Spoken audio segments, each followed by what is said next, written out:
So today's date is the 15th of July. We've got 10 days until the supposed date when gyms are going to reopen, in the UK especially, but wherever you are in the country, if gyms aren't open for a while, then this video will definitely help you as well.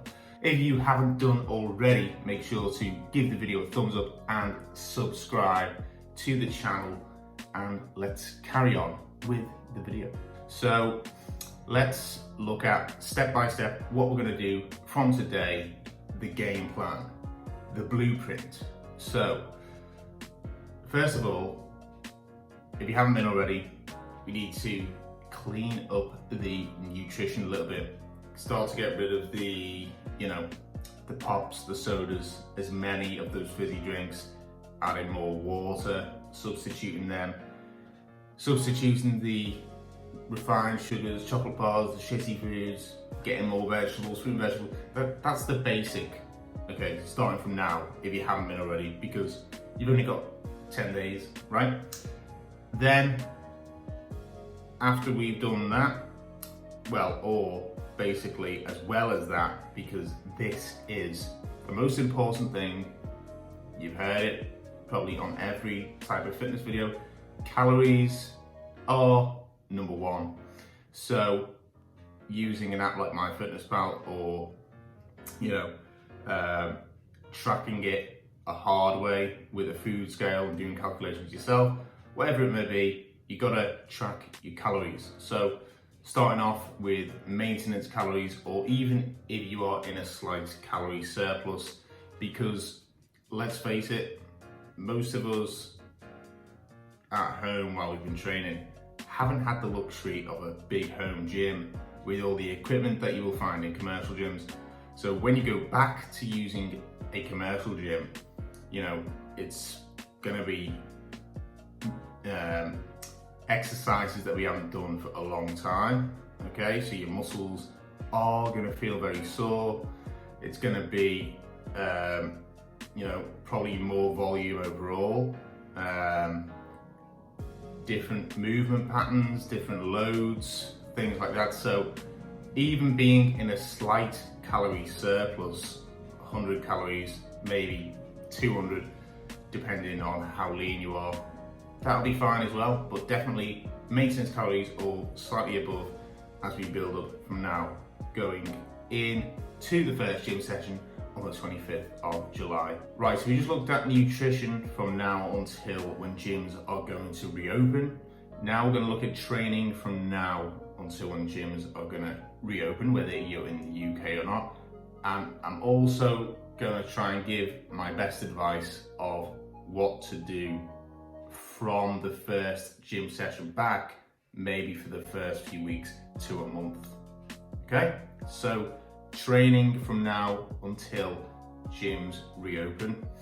Let's say you have been training high volume, high frequency, 5-6 days a week, what the majority of people have been doing during lockdown, because again, limited equipment, bodyweight exercises, resistance bands, dumbbells, high sets, high repetitions, because essentially, bodyweight exercises, resistance bands, dumbbells, what the majority of us got, because they are on the whole easier and lighter than the load or exercise movement patterns that you can do in the gym, intensity overall. If you just go straight back into the gym and try and hit that volume straight away, unless you're a complete savage and don't care and you've been on hell of a lot of pre-workout beforehand, then by all means you can do that, but you're gonna feel like you've been right hooked in the ribs by Mike Tyson, and we don't want that. So I'm just trying to be a kind person by saying a little bit of muscle soreness, but we don't want to feel like that. So from now until when the gyms reopen, I would say you could even keep the volume the same, the sets, reps, but taper down the frequency a little bit. You know, if you've been doing full body, maybe do legs push pull. Okay, so for the next 6 days, depending on injuries, if you're quite open-minded, you can do legs push pull, rest, legs push pull, instead of doing full body 6 days a week, things like that. So, and if you've been smashing high volume workouts, high sets, high reps, 5 or 6 days a week for the whole of lockdown until now, you're probably thinking to yourself, well, it's gonna feel like less work from now until when gyms are open, which it will, but you will kind of be warming yourself up to what would be the sensible thing to do when you go back to the gym. Because we're creatures of habit, it's good to get into that habit now, even though it will feel like a little bit less work than what you've been doing previously, but it's going to be a good way to build up to the first session on the 25th of July. So I'm going to assume that, like most of my subscribers, if you click on this video, you're interested in building muscle, fat loss, aesthetics, good physique, fitness, all of the above. So certainly when we go back to the gym for the first session and you're looking to maintain, build muscle, lose body fat, if you got dumbbells and bands, then I would say give the bands a little, put them away, say thank you for your help during this tough time, but now it's time to go next to the biscuit tin in the cupboard. So I would, for most of the workouts, if not all, from now until when gyms reopen, use dumbbells and try and replicate certain exercises that you're going to be doing when you go back to the gym. Try and make the exercises harder. So that way, again, you're preparing yourself and setting yourself up for a good gym session when you return. Right, now on to nutrition and training from your first session back at the gym until a few weeks, maybe a month gone by, you're back into the swing of things. Then we go back to the gym for the first time.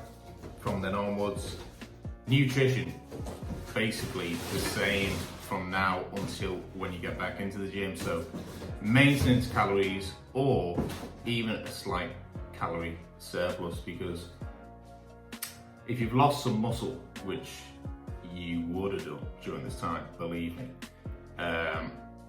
and you're looking to put some back on, even with slight tweaks to your foods and your diet, sticking to your maintenance calories, even the muscle memory, which thank the Lord we have, and going back to the gym, lifting weights again, you will more than likely put on a decent amount of size just through maintenance calories.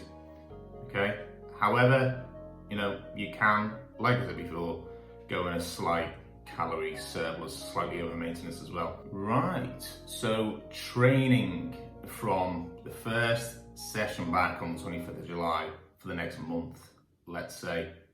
Now,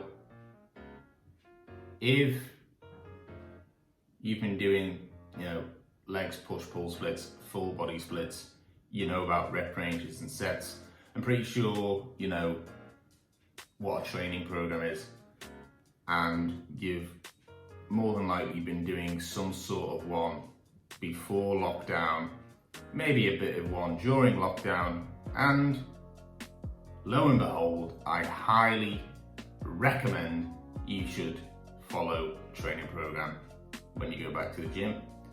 Okay. However, I'm not going to sit here and say you should do this one training split, you should do this amount of reps, sets, etc.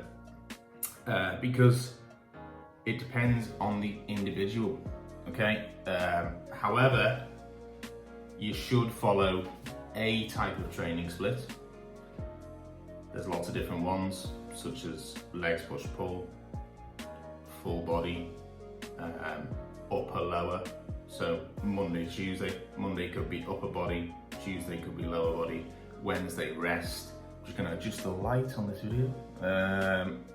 Then upper body Thursday, lower body Friday, rest, start again. So there are different types of training splits, lots of research on the internet. I will link a video in the bottom of this one, which you can check out on training programs. So following a training split, training program when you start back at the gym is also crucial. And another thing would be, like I said, that if you've been doing a high amount of volume here during lockdown, I wouldn't recommend doing the same amount of volume when you go back to the gym, because doing a push-up with a green resistance band is different to having 70 kg on a bench press, okay? It's gonna feel very, very different if you're trying to mimic the same volume with different loads and different exercises in the gym to what you were doing at home, okay? So, so I would recommend lowering before, like I said, the sort of training frequency. So even if you want as well, say for example, you were doing 15 to 20 reps of squats with dumbbells. Even if you could mimic the same weight on the bar, and you're thinking to yourself, well, I can do 15 to 20 reps with this because it's the same weight as what I was doing with dumbbells, holding them in both hands. It's not, because it's a different stress. Because if you're doing a back squat with a bar, there's a lot of stress that's going to be on the lower back. So that is why I would work out which exercises that you're going to be doing, okay?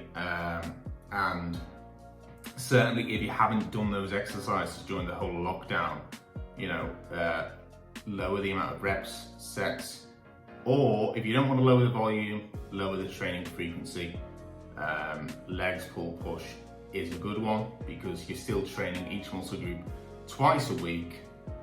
However, if you start legs on the Monday, okay, and you're going to do something which might be strenuous on the lower back, then you're not going to be doing that again for another 4 days, because on the Tuesday it's going to be push, Wednesday pull, rest, and you're not going to do legs again until the Thursday. So you've got a lot of recovery there, so also try and include more rest days as well. I would also say,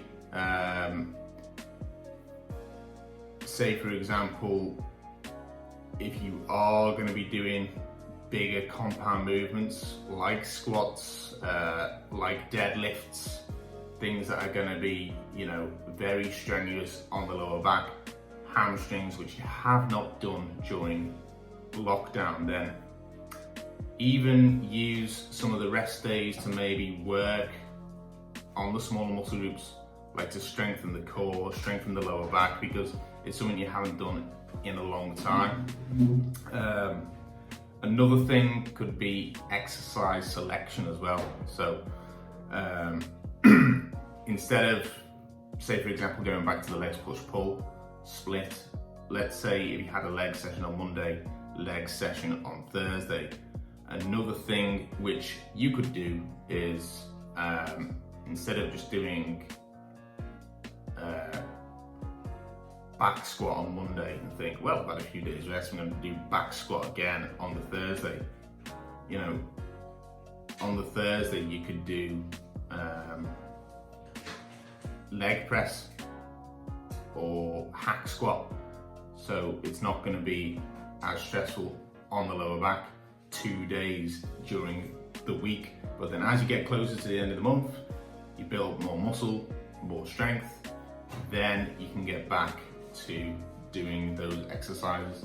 Okay, now one more thing that I want to speak about the first session back at the gym and probably your first few weeks to a month is you would have lost a lot of strength during this time. So as well as not going, you know, too high with reps, sets, volume, but like I said before, you could still stick to the same amount of reps and sets, but if you lower your training frequency per week. But let's look at the other end of the spectrum, which is you don't want to be going too low with reps and sets. Certainly not with too much load, because again, you'll be surprised how much strength you actually would have lost, and you could end up with an injury, and then your performance in the gym wouldn't be as good. Mentally as well is another big one that you're going to have to prepare yourself for. You're probably going to feel more tired, more fatigued. You're going to definitely feel a lot of delayed onset muscle soreness, also known as DOMS, probably the first day after your training session back. You know, remember, you don't want to just go in for a slight pump. You do want to make the training session quite intense, but not too intense. But you're still going to feel sore the day after. So that is another thing to bear in mind as well. You are going to lose, or you would have lost a lot of strength. So build it back up, meet in the middle, be sensible. Use the advice that I gave you today. Thank you very much for watching today's video. Don't forget to give the video a thumbs up and subscribe to the channel. Good luck with your first session back at the gym, and I'll see you soon.